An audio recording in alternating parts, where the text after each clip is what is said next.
Hi guys, today we will talk about how to fix or how to solve the problem of Shadowban on your app. You will click on settings. In this page you can click on apps, default apps, app settings. On above you can search about your app and you will enter.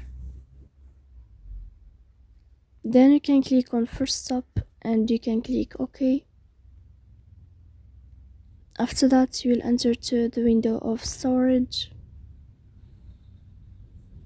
Here you can click clear cache. Then you can turn off your Wi-Fi and you can turn on your Wi-Fi again. So please don't forget to support us by like and subscribe. See you next time in another video.